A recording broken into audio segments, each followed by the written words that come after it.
sebelum kita analisis datanya Ini kita buat cek dites, dulu uji dites. normality distribusi datanya, dia terdistribusi normal atau enggak. Caranya klik analyze, lalu Ini buat lihat terdistribusi di normal atau descriptive enggak dulu. statistik, lalu di explore. Kalian masukkan datanya. Datanya itu kan kita mau cek heart rate. Ini diklik heart rate, lalu diklik ke dependent list.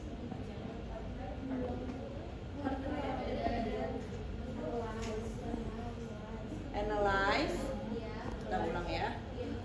Analyze, descriptive, lalu explore. Ini explore, lalu heart rate, ini masuk ke dalam dependent list. Lalu kan karena ini kita mau bagi berdasarkan jenis kelamin, kita lihat jenis kelamin ditaruh di factor list. Nah sebenarnya pilihan explore ini dia untuk data macam-macam bisa dipakai. Nah salah satunya adalah buat lihat normality test. Lalu klik plot di sini. Nah lalu klik ini normality plot with test. Oke, continue. Terus oke.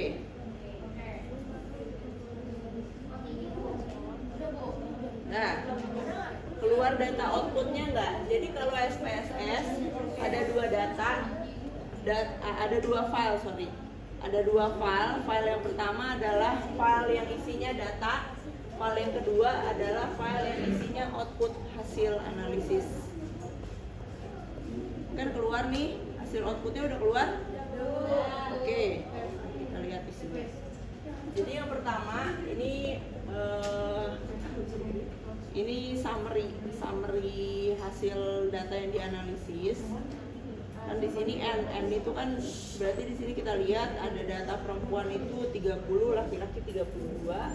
Lalu ini data deskriptifnya, data deskriptif ya data rata-rata, terus median, standar deviasi, minimum dan maksimumnya berapa. Nah ini data rata-rata yang deskriptif. Nah yang keluar yang kalian butuhkan itu sebenarnya ini test of normality. Nah kalian ambil, jadi ada dua nih, ada Kolmogorov-Smirnov sama ada Safirovic. Ini dua-duanya uji normality, dua-duanya bisa dipakai sebenarnya. Cuman kalau Kolmogorov itu biasanya untuk yang sample size-nya besar-besar, di atas 50 lah kurang lebih gitu. Lalu untuk yang Safirovic itu yang N-nya kecil. Ini karena kita N-nya masih kecil, nggak yang besar-besar banget, kita pakai acuannya Safirovic aja. Nah di sini kita lihat angka sig-nya ini, signifikansinya kalau normality agak kebalik sama nilai P. Signifikansi kalau misalnya kita mau lihat ada beda apa enggak gitu ya. Kalau normality kebalik, yang data yang terdistribusi normal itu adalah data yang di atas lebih dari 0,05. Yes, that's right. Ini dua-duanya lebih kecil ya. Artinya tidak normal. Yes, data tidak terdistribusi normal. Ada dua cara. Kita lanjut dengan analisis non parametrik, atau ini saya ajarin misalnya nanti kalian disuruh sama dosen kalian untuk coba deh dibikin normal datanya. Salah satu caranya kalau dibikin normal itu kita bikin log, data log. Data ini kita bikin logarit di log 10 gitu deh. Nah caranya pakai transform. Ini kalau misalkan datanya nggak normal tapi diminta datanya dibuat normal. Lalu pastinya kayak ini compute variable.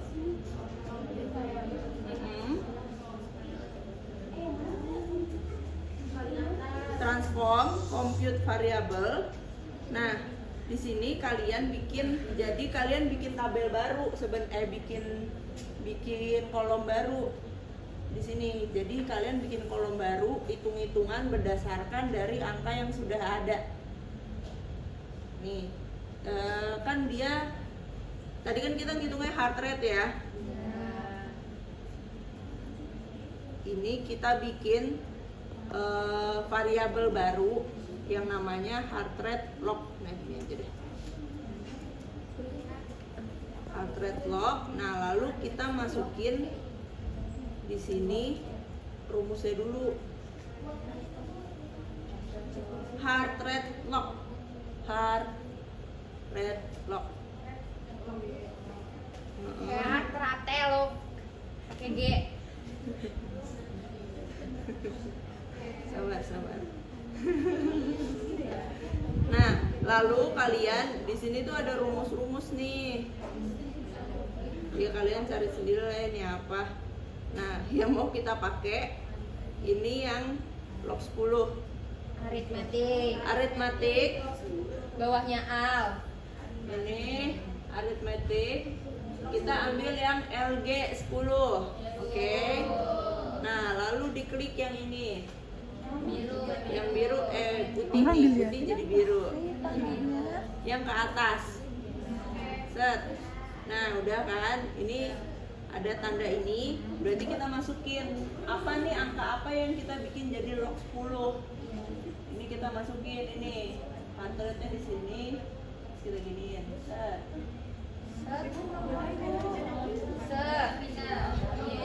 Heart rate, panahnya dipencet. Nah, kan ada tanda tanya tuh, tanda tanya aja.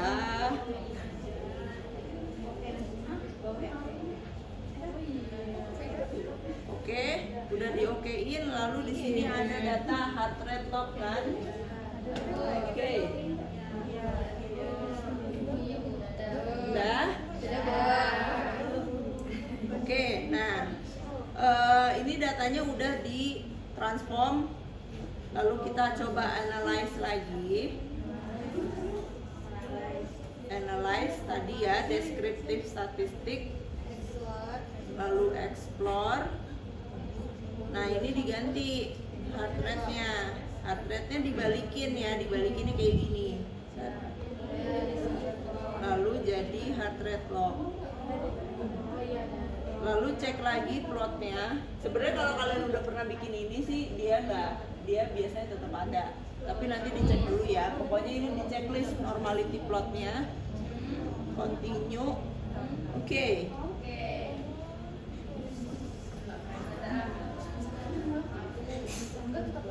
Tetap enggak. Enggak ya. Ya udah. Kalau tetap enggak, gimana lagi? Nggak usah ribet-ribet. Nggak usah ada yang di log sampai berapa kali gitu, nggak usah. Kalau ini di sini udah, oh nih udah nggak bisa diselamatin gitu kan, ya udah. Untuk selanjutnya analisis datanya pakai parametrik aja. Tapi yang di non parametrikin tetap data yang awal ya. Ya Bu, bukan yang di log ya Bu. Bukan yang di log. Iya. Oke. Enggak normal. Ini datanya tidak terdistribusi normal.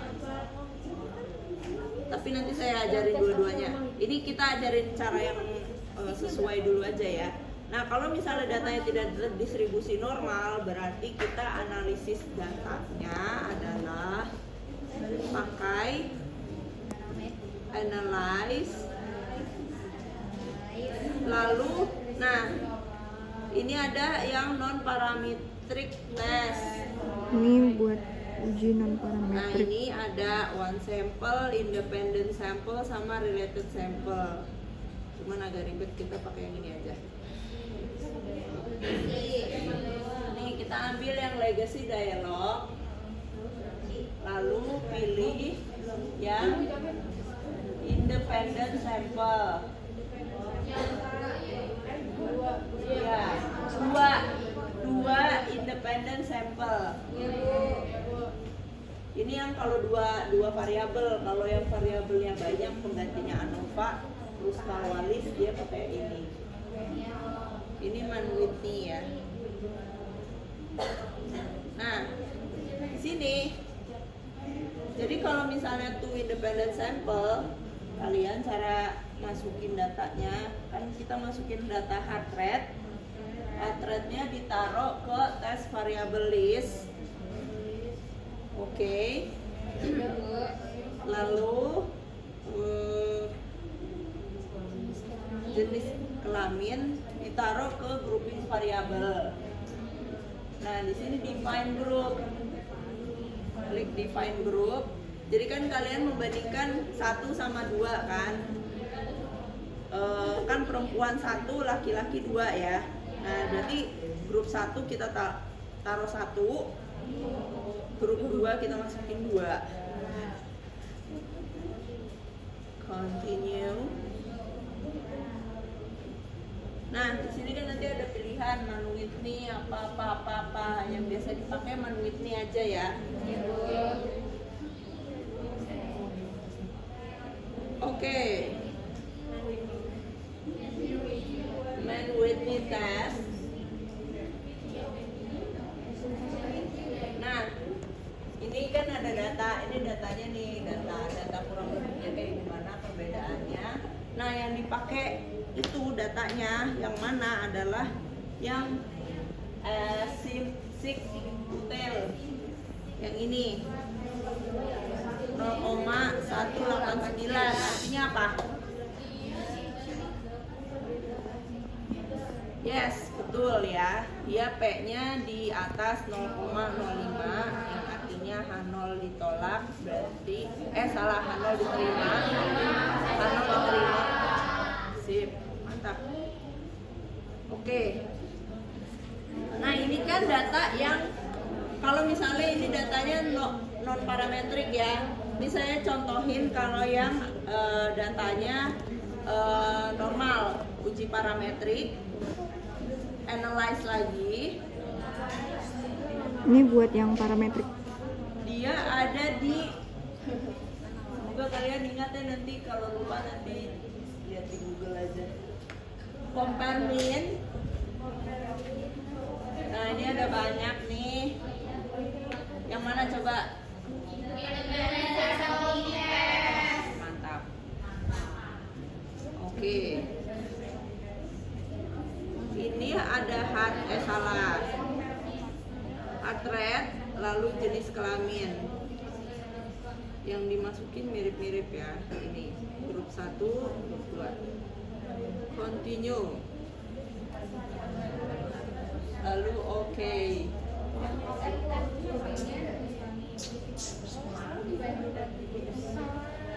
Lalu nih sudah keluar hasilnya. Nah, posisinya agak beda ya. Kalau tadi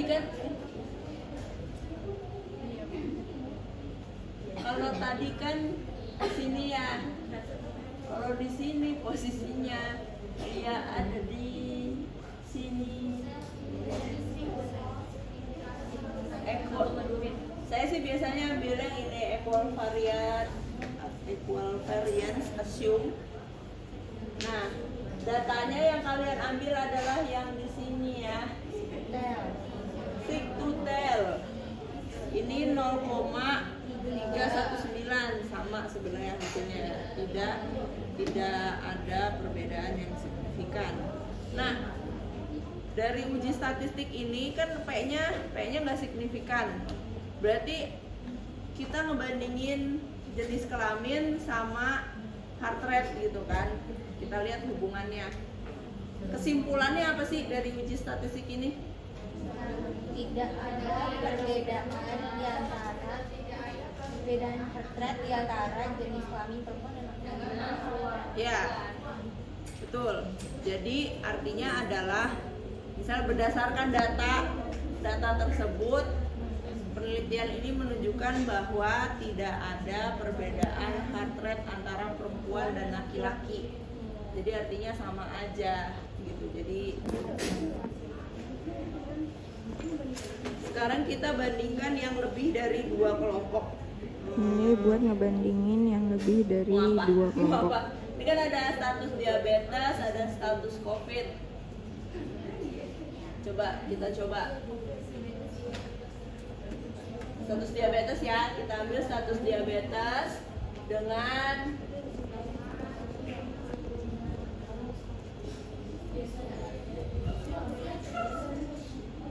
apa ya? Usia. Oke, kita pengujian yang selanjutnya adalah melihat apakah ada pengaruh usia terhadap status diabetes ya, atau ya gitulah pokoknya hubungannya apakah ada atau tidak. Nah, ini caranya sama kayak tadi, kita analyze dulu, lalu deskriptif kita ambil explore, ini kita balikin dua-duanya. Yang ditaruh di dependent list apa?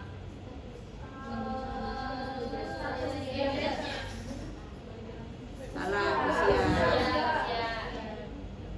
Lalu status diabetes ditaruh ke factor list, dicek dulu plotnya udah masih ada. Oke.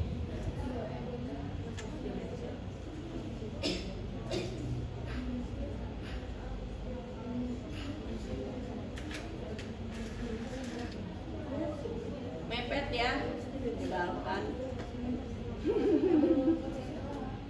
Yang normal 0,31. Sebenarnya yang data tidak terdistribusi normal ini dia itu yang normal, dia tidak terdistribusi normal. Nah, kalau misalnya kayak gini, kayak gimana? Kalau datanya kayak gini, kalian ambil pakai tetap uji non parametrik. Karena ini datanya tidak terdistribusi normal.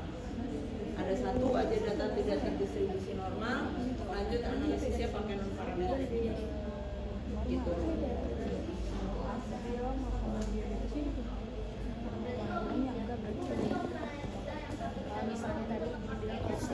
Yes. Oke, ini lanjut. Ini karena 3 variabel, ada normal, prediabetes sama diabetes. Nah, yang normal itu dia nggak terdistribusi normal, tapi yang diabetes sama prediabetes dia terdistribusi normal. Karena ada salah satu yang tidak terdistribusi normal, maka tesnya tetap non parametrik. Ke bagian non parametrik, sebenarnya ada cara yang di sini, yang K independent sample. Tapi nanti untuk kalau misalnya kita analisis pakai yang K independent sample ini, dia itu kayak datanya tuh harus nanti kita 2 kali kerja gitu loh. Nah, cara yang gampang, kita ambil yang ini aja, independent sample yang ini pilihannya. Sebenarnya tadi yang 2 parametrik juga kalian bisa lewat jalan sini. Nah, kalian klik yang tadi, yang independent sample, bukan yang saya dari ulang. Analyze non parametrik, kalian ambil yang ini, independent sample. Nah, nanti kalian jangan pilih yang itu, kalian pilih yang field ini. Lalu kalian masukin yang mau kita uji. Dia emang nyebelin dari SPSS adalah ininya beda-beda. Tadi ada pakai variabel, ada pakai apa. Nah, ini test field namanya. Nah, ini kalian masukin usia ke sini, ke test field. Lalu jenis apa sih, status diabetes, masuk ke grup. Oke. Lalu run aja.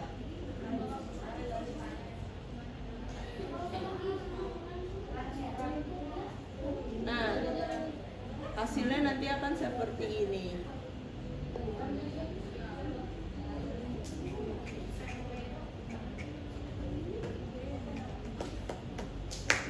Ya, jadi dia membandingkan di sini jadi nanti kalian udah dapat grafiknya, bonus grafik apa sih itu, box plot. Nah nanti ini sebaran datanya untuk data normal, prediabetes dan juga yang diabetes. Kalau ini box plot, data ini adalah ini sebaran data. Ini kisaran datanya. Ini adalah median ya. Data di tengah itu adalah median. Nah, di sini kita bisa lihat di sini. Ini hasil datanya. Jadi kan kalau misalnya kita ngecek pakai yang variabel untuk uji beda, yang variabelnya lebih dari 2, itu tuh ada 2 step. Ada 2 step hasil. Pertama adalah hasil uji secara keseluruhan. Kalau uji non parametrik, dia itu namanya Kruskal-Wallis. Kalau yang parametrik namanya ANOVA. Nah, hasilnya adalah di sini dia signifikansinya dia 0,556. Itu nggak ada beda sama sekali. Jadi antara 3 kelompok tersebut tidak ada perbedaan usia. Oke, ini sebarannya aja. Itu hasilnya seperti itu. Kalau nggak ada contoh hasil keluarnya, apa yang pasti beda? Ya udah nggak apa-apa. Ini data kalau misalnya hasilnya tidak signifikan, ya. Coba kita lihat lagi data kalau misalnya datanya terdistribusi normal. Kita pakai compare means, lalu ada namanya one way ANOVA. One way ANOVA, tulisannya yang besar.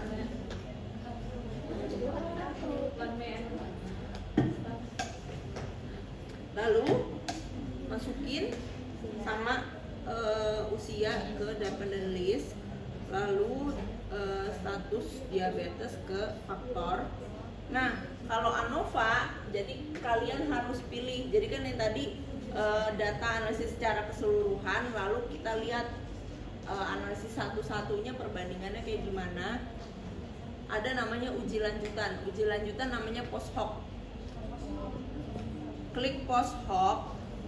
Yang umum dipakai, ini kan ada banyak nih. Yang umum dipakai adalah LSD, Benferoni sama Tuki. Benferoni, ya, kita coba salah satu aja ya, Benferoni ya. Bonferoni. Kita ambil Bonferoni. Lalu continue. Kamu kan di depan. Oke. Nah, ini kan udah keluar hasil uji one way ANOVA-nya. Di sini jelas signifikansinya tidak signifikan ya. Jadi artinya sebenarnya antar kelompok diabetes itu tidak ada perbedaan usia di dalam penelitian ini. Nah, di sini post hoc, uji post hoc itu sebenarnya uji lanjutan. Ketika ini nilainya tidak signifikan, ini sebenarnya nggak perlu dipakai. Ini uji post hoc itu bisa dipakai kalau misalnya data kalian signifikan. Nanti kita coba cek data lain ada yang signifikan apa enggak. Nah, ini datanya semuanya. Jadi cara bacanya ini dia ngebandingin antara per variabel. Jadi dia ngebandingin apakah ada perbedaan antara normal sama pre. Hasilnya di sini. Apakah ada perbedaan antara normal dengan diabetes? Hasilnya di sini. Gitu. Tapi kan di sini nggak ada beda ya. Gitu. Kita coba data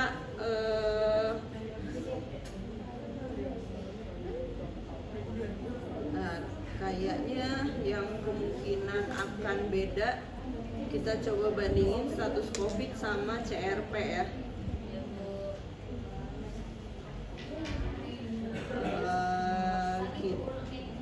Kita ulang lagi. Kita explore status COVID ke CRP ya.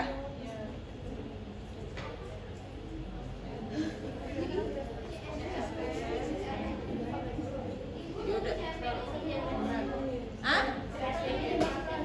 Iya. Yes.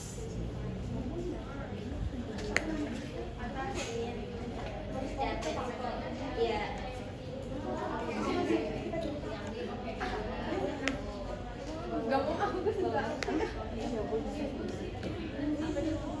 Nah ini signifikan, ini tidak signifikan ya. Jadi kalau analisis sebenarnya kita pakai yang non parametrik ya.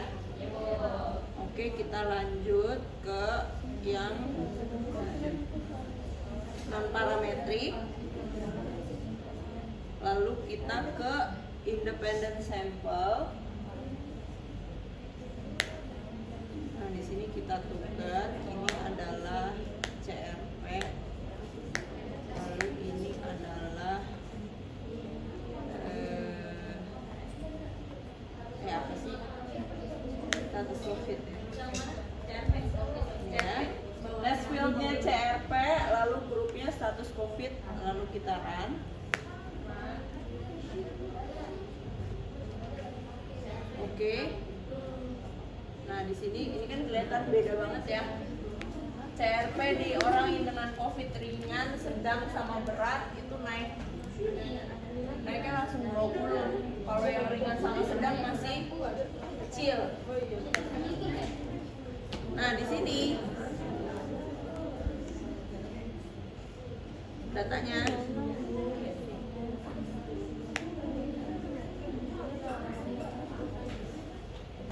dia signifikansinya dia di bawah 0,001.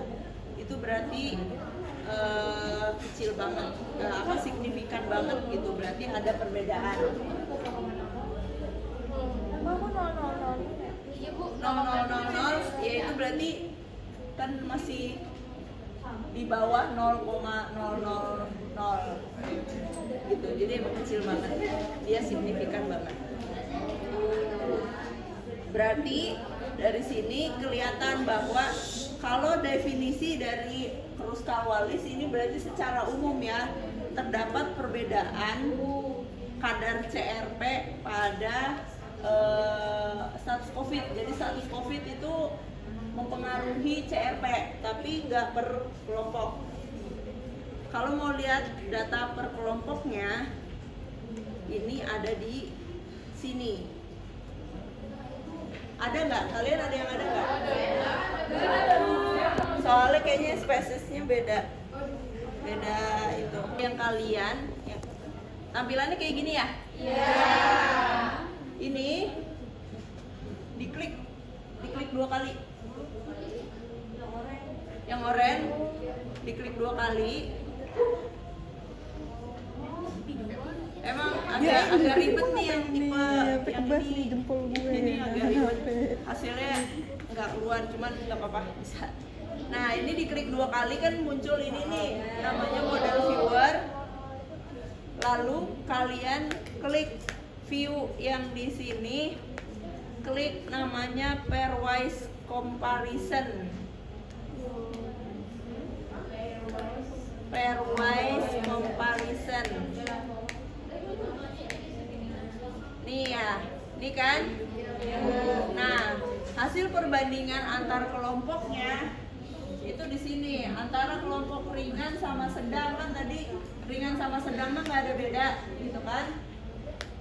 Ini dia satu, nggak ada beda sama sekali. Cuman kalau dia membandingkan antara ringan dengan berat, itu dia signifikan banget, bedanya jauh banget. Dan juga dia membandingkan antara sedang dan berat, itu dia bedanya jauh. Oke? Paham? Paham. Sip. Ini saya kembalikan ya. Ya. Ini kalau data tidak terdistribusi normal tadi. One way ANOVA. Nah, ini diganti.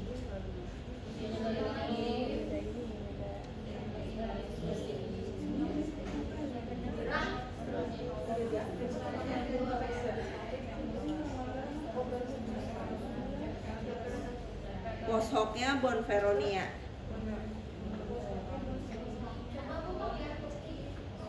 Boleh pakai yang Tuki, hasilnya mirip. Bukan mirip sih, ya beda-beda. Angkanya akan beda, cuman biasanya signifikansinya mirip. Coba saya masukin dua hasil ya.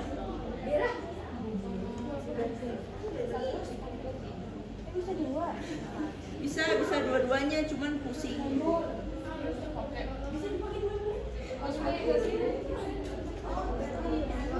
Kebanyakan angka kalau dua-duanya.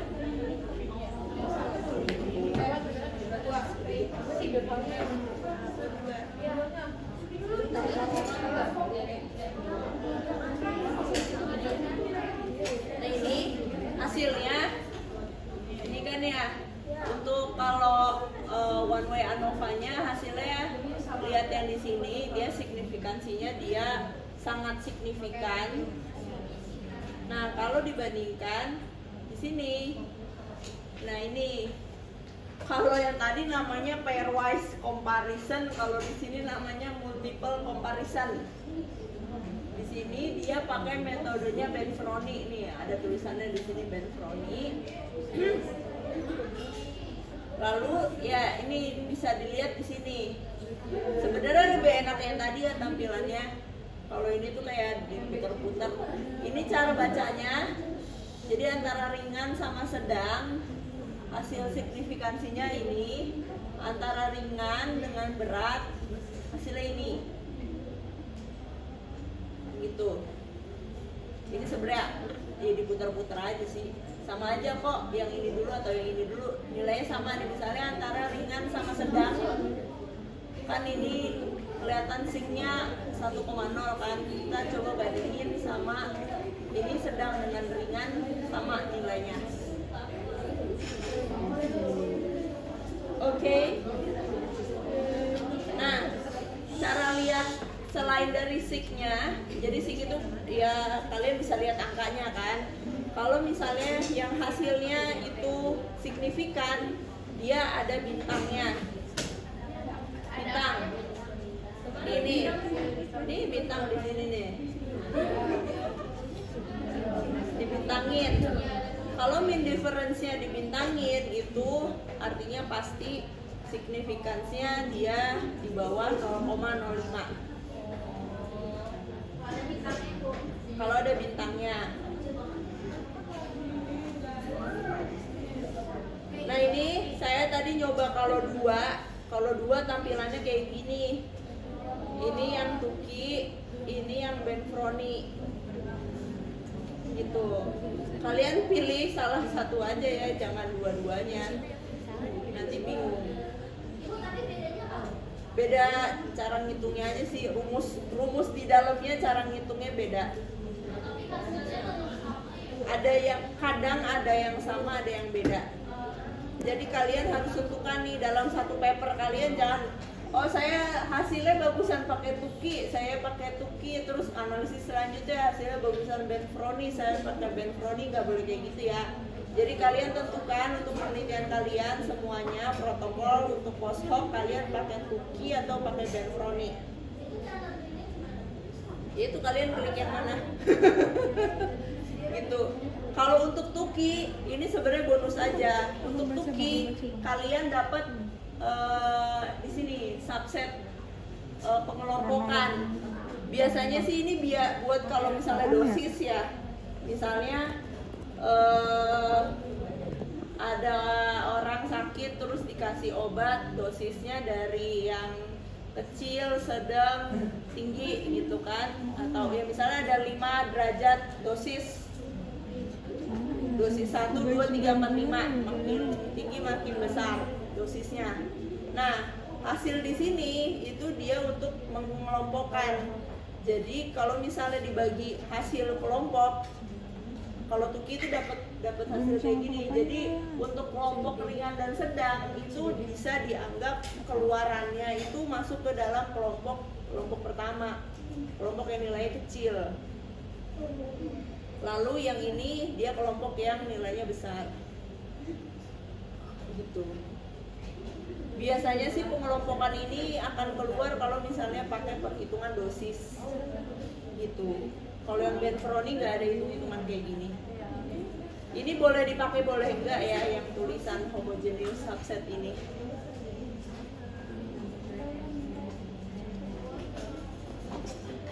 Compute variable ini bikin heart rate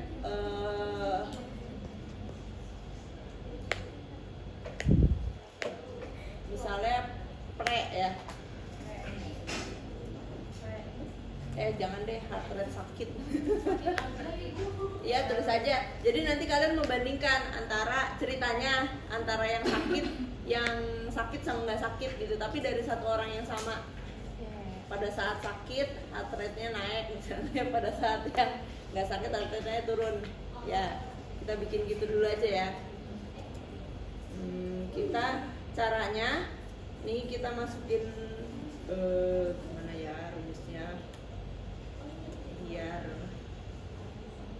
ditambah.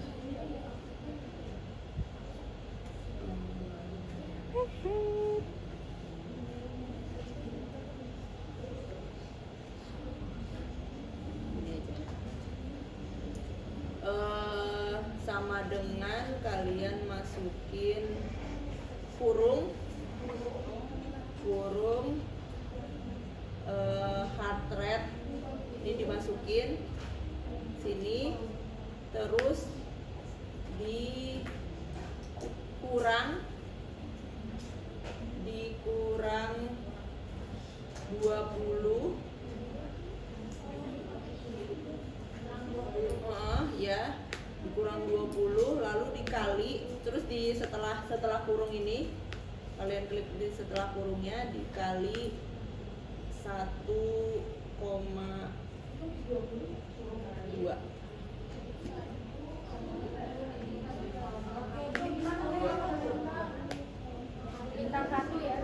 Bintang kalinya pakai bintang yang ini.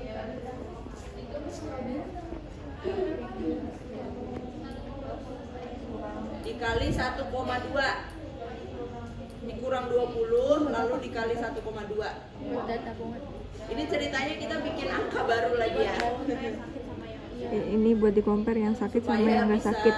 Datasetnya enak bandinginnya. Oke. Nah ini kan ada muncul ya heart rate ketika sakit. Wow, turun. Oh, jadi turun, biarin dah. Oke. Nah ini kita bandingkan. Jadi di sini ceritanya kita mau melihat apakah ada perbedaan heart rate pada setiap orang kalau lagi sakit sama yang gak lagi sakit gitu ya. Tapi dari orang yang sama gitu, ketika dia sehat dia berapa, ketika dia sakit dia berapa. Nah pertama balik lagi kita cek dulu normality testnya pakai explore. Nah kalau ini kan kita nggak ngebandingin, misalnya mau lihat di perempuan berapa, di laki-laki berapa, kita nggak ngebandingin. Berarti kita cuman masukin dependent listnya, kita masukin heart rate sama heart rate sakit.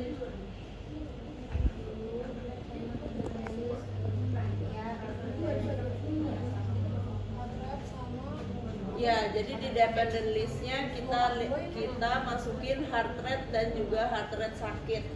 Factor listnya nggak ada karena kita nggak ngebagi. Nggak. Terus kita oke ya. Ini kan plotnya masih ada normalitasnya lah. Apa? Yang log enggak, kan kita cuma bandingin yang heart rate sama heart rate sakit. cerita ini datanya kan data bikin-bikinan ya. Ceritanya kita mau melihat apakah ada perbedaan orang heart rate yang lagi sehat dengan yang lagi sakit. Terus oke. Nah ini signya 0,002 which is artinya dia tidak signifikan ya. Tidak terdistribusi normal. Berarti kita analisis data uji beda antara dua variabel yang dependen. Kalau pakai non parametrik, caranya analyze, lalu klik di sini non parametric test, lalu klik di sini two related sample.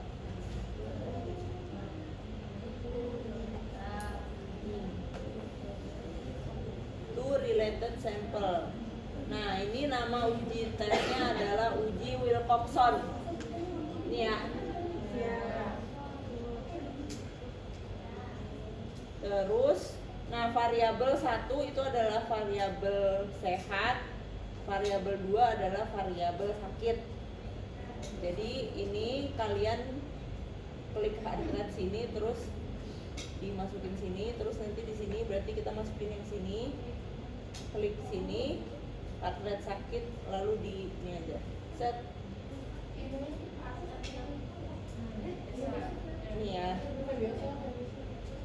yang biasa, yang heart rate variabel 1 adalah heart rate, variabel 2 adalah heart rate sakit. Kalau salah masukin, klik ini aja. Oke. Terus udah oke aja.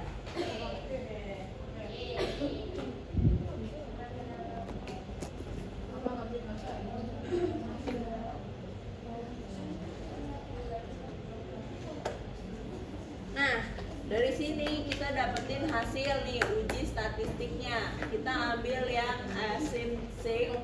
Ini hasilnya di bawah 0,001. Ya artinya memang ada perbedaan antara orang yang sakit dengan yang sehat. Bukan pada saat heart rate pada saat kondisi sakit dengan kondisi sehat. Itu jadi dia nggak distribusi normal, kita pakainya high rate sample t-test buat data yang terdistribusi normal. Heart rate, lalu heart rate sakit.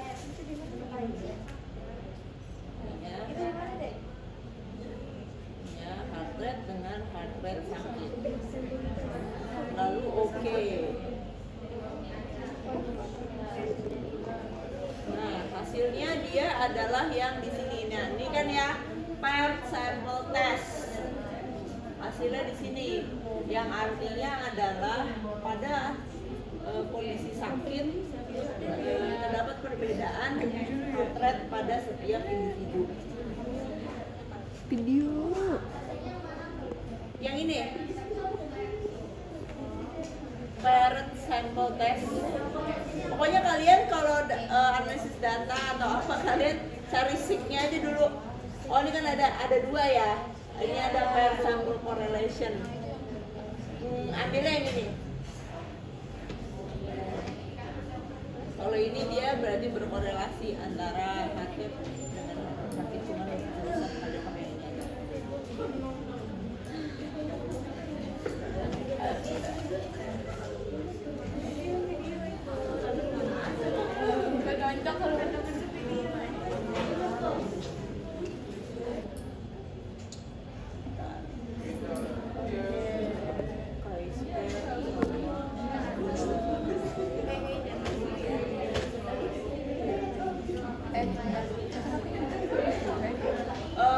Ini tambahan. Jadi kalian kalau bikin gambar kayak kurva begini biasanya pakai apa? Ica males kuliah. Pakai apa? Excel. Nih sekarang hari Sabtu tanggal 29 November 2025. Ica males kuliah. Excel, kan kalian gak keluar nilai Tapi giliran standar kesuhen, deviasi gas. kan? Kalian bisa nggak cara masukin standar deviasi di Excel? Tidak. Jadi kalian masukin data nggak pernah pakai standar deviasi ya? Tidak. Oke. Gimana ya? Kita buka data. Kita buka data yang kemarin. Yang Excel. Data master.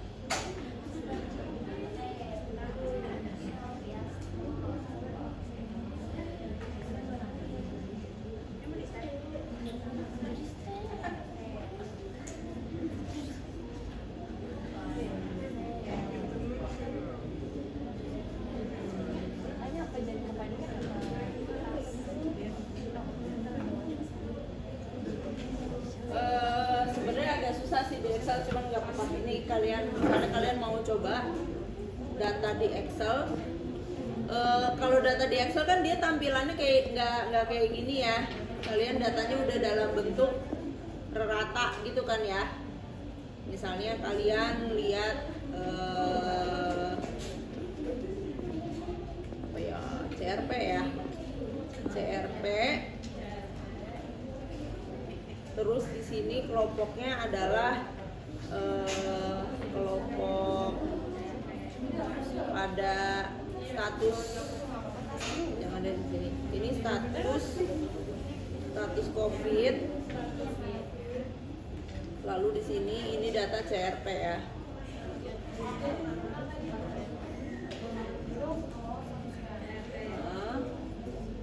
Status COVID, ini CRP.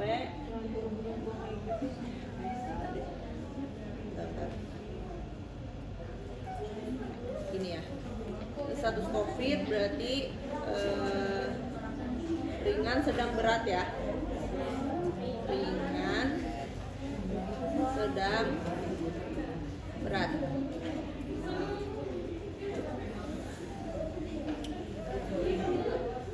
Nah, ini kan CRP. Cara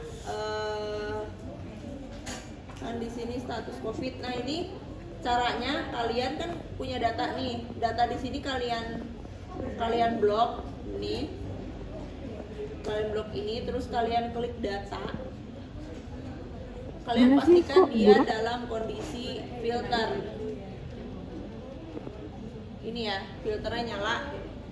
Jadi kalau filternya nyala, datanya itu bisa kalian sorting. Nih, ada tanda ininya ya. Filternya ini nyala, gitu kan? Oke. Nah, kalau filternya ini nyala, kalian bisa masukin data. Jadi di sini kalian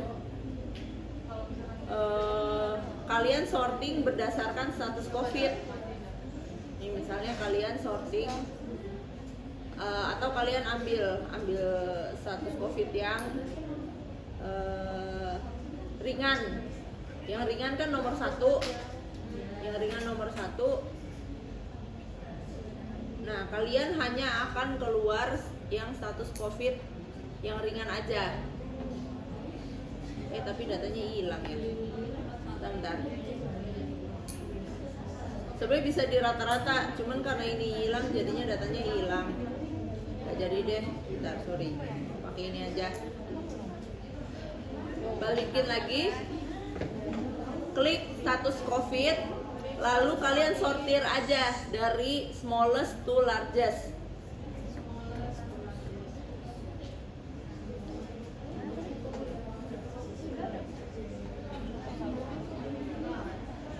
Nah, di sini kan yang smallest, yang status COVID 1 itu kan yang warna yang nomor 1 ya, kita warnain. Misalnya yang 1 warna kuning, yang 2 warna hijau,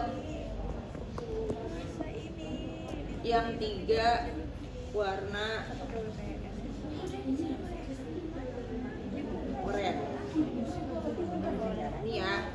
Jadi kalian enak buat ngebagi, buat ngambil rata-ratanya. Di sini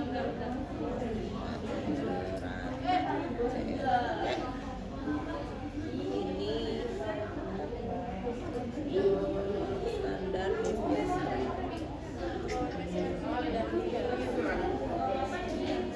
Jadi kalian masukin data rata-rata dan juga standar deviasi.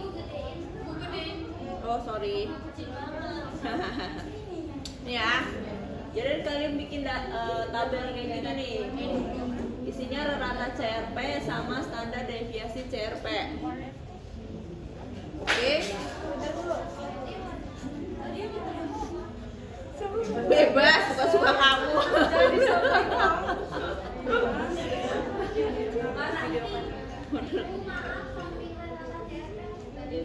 Standar deviasi.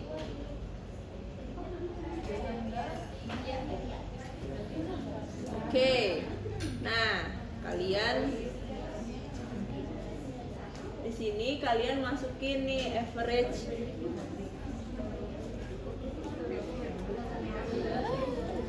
Average nih. Average dari mana sampai mana? Kan CRP ini ya. Kalian masukin, klik sini.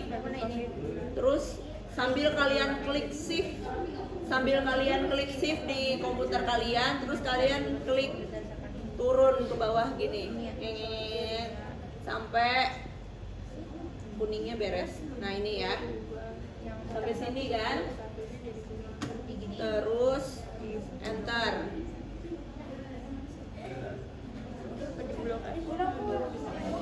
Ulang. Average. Nih. Average. Bener-bener lu ya semua. Nah, ini kan average nih. Nah, ulang deh. Sama dengan average. Terus kalian di drag nih dari sini, pokoknya warna kuning. Kebanyakan CRP ya. Nih, sampai batasnya sini. Oke, udah diklik ini, terus kalian klik enter. Nah, ini kan jadi nih rata CRP-nya. Lalu yang sedang juga sama.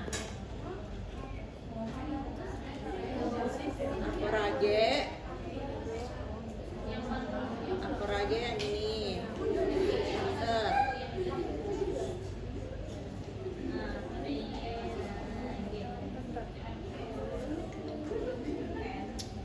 Sampai sini. Enter. Lalu ini juga sama. Average.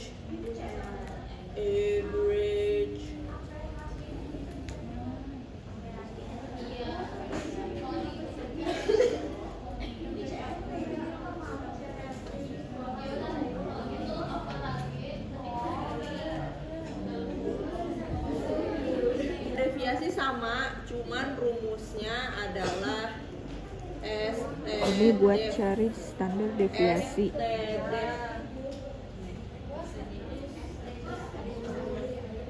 Kalian masukin stdef yang P aja.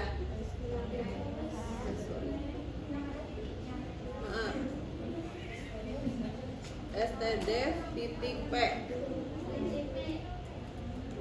kurung, terus kalian masukin CRP-nya.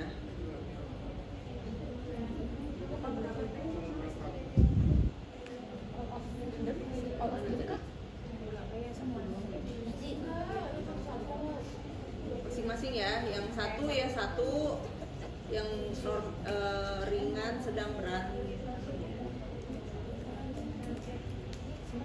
STDF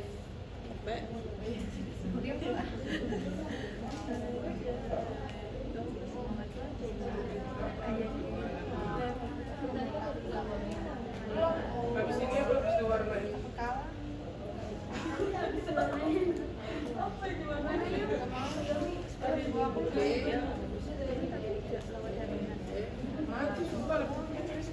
Wah. Makanya kemarin aku tanya ada yang dari luar nggak? Ada juga cuma Jatinegara sama ini doang.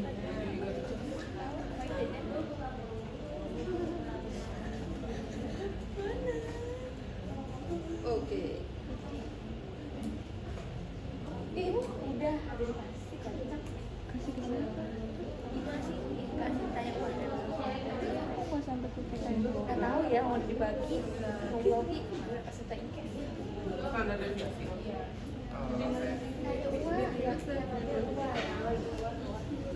Oke, udah dapat? Ya gua nggak mau Udah. kalau dia dapat. Nah, ini udah data rata-rata sama standar deviasi. Ini tujuannya kita mau bikin grafik ya. Nah, ini kalian bikin pastiin ininya apa namanya nih, ini si selnya kalian klik yang nggak ada angkanya, soalnya nanti daripada nanti ribet. Jadi selnya kalian klik yang nggak ada angkanya di sini, lalu kalian masukin insert, lalu masukin bar chart. Ini masukin kolom yang kayak gini. Oke.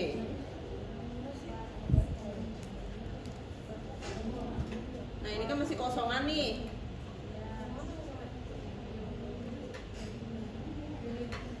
Ini kalian klik kanan terus klik select data.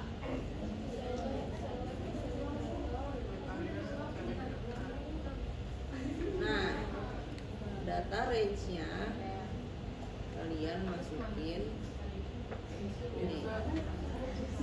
Kalian ini geser aja. Kalian masukin ini dulu nih. Dari status COVID sama ini kalian coba deh. Nih, kalian masukin. Bentar. Ulang ya. Select data, masukin chart data range. Ini kalian di sini ini kan kedip-kedip nih. Pas kedip-kedip nih kalian blok dari sini. Ini.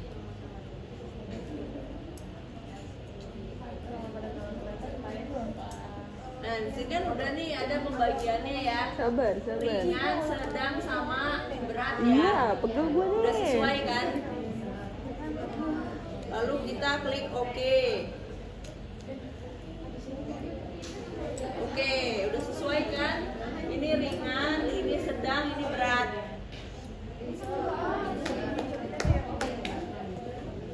Lalu tambahkan, kan ini kayak rata-rata doang nih. Nih di sini kalian bisa tambahin, kalian mau nambahin apa? Chart elemen di sini atau nih kayak apa data label rata-ratanya atau apa. Nah di sini kita masukin error bar untuk masukin standar deviasi. Nah masukin error barnya, diklik error barnya, diklik dulu, lalu klik yang panah ini, masukin more option.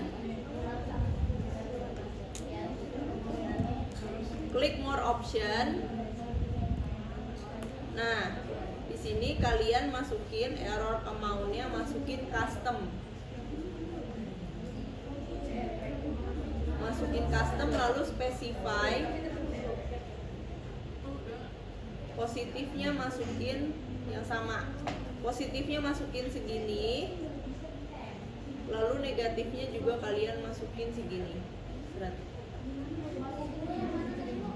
Ya, nih positifnya sama, jadi positif sama negatifnya sama.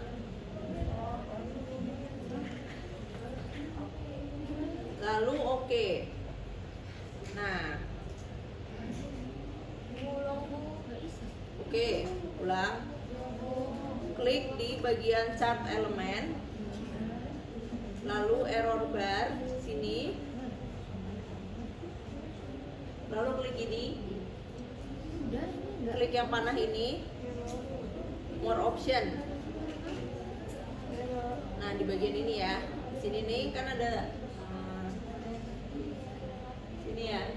Nah di bagian custom kalian klik ini nih, specify value. Opsi lain, more option, yaitulah pokoknya yang ada di sini nih. Nah di sini yang di bagian positive error value kalian masukin, jadi kan awalnya kosong nih, kalian ini kedap-kedip, kalian masukin aja ini. Tuh kan Tampilannya harusnya ini begini ya. Lalu sama yang negatif, Dua-duanya awalnya kan kosong, kalian masukin data yang sama standar deviasinya. tadi salah. Ada diulang. Lalu oke. Dah. Nah ini emang nggak berubah. Oh, yang itunya doang. Iya, yang berubah ininya aja.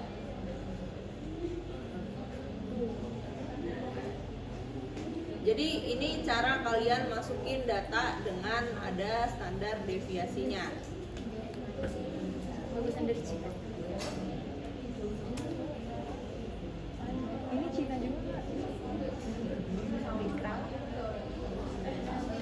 Kamu kan udah jadi Cina sekarang. Katanya cuman dia datanya itu range-nya dia ada yang kecil dan ada yang sampai besar banget gitu. Nah, kita bisa lihat di sini. Memang dia datanya ada yang ya ini ada yang 10 bahkan ada yang sampai 100 gitu. Berarti itu definisinya standar deviasinya lebar datanya. Ini ya, tampilannya dia ada di sini. Dia berbeda signifikan kan antara ringan sama berat, lalu sedang sama berat gitu kan. Kalau di statistik tampilannya kadang suka kita tambahkan, jadi kita tambahin ini cara manualnya ya, cara manualnya misalnya saya tambahin gini, saya sih biasanya pakai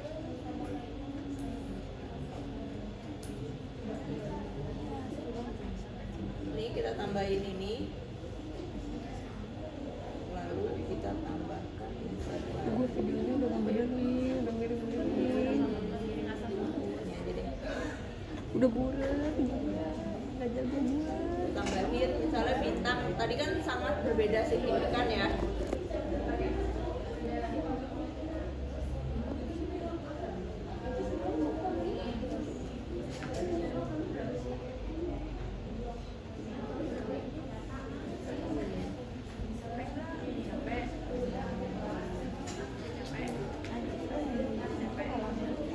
Udah berhenti abis ini ah. Satu lagi mulu.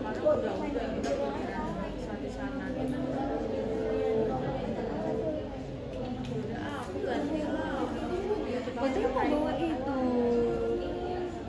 tripod. Siapa yang punya? Bawa. Biar gini, tinggal gini loh. Iya, enak. Bos, besok-besok kalau ada matkul kayak gini bawa tripod, bos. Iya, capek gitu. Ingetin ya. Aku yang waktu depan aja lupa. Nah,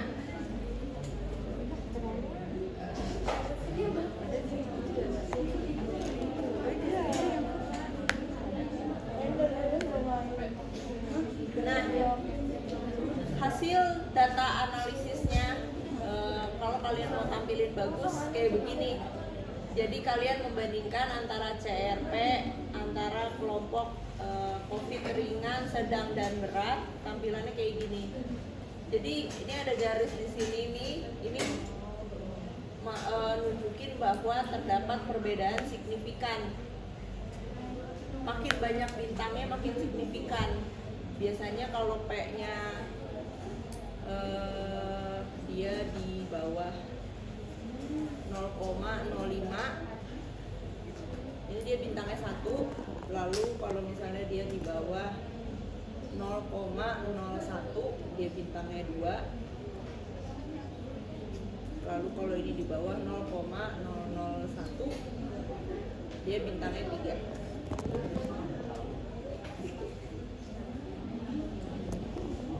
Jadi nanti tampilannya akan jadi seperti ini kalau kalian mau masukin data.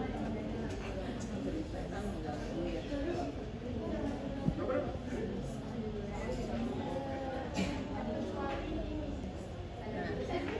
Nah ini cakep. Oke, Mulu abang. ada pertanyaan? Sudah?